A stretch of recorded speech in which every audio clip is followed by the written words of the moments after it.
Un settembre piovoso dopo l'estate dei record, ecco le previsioni per il mese che è appena iniziato.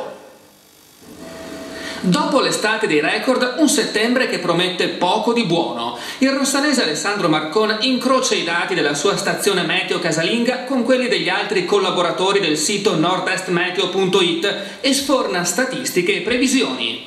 Avremo registrato il record qui per Rossano di 36,3 gradi, appunto il 16 luglio, temperature mai registrate nella storia, e il giorno 31 agosto in tutta la pianura veneta sono registrate temperature che negli ultimi 30 anni non sono mai state registrate, con uno scarto dai 7 agli 8 gradi inferiore alla media. Gli amanti della frescura gioiscano, i nostalgici della canicola si mettano il cuore in pace. L'estate, a quanto pare, non riserverà veri colpi di coda.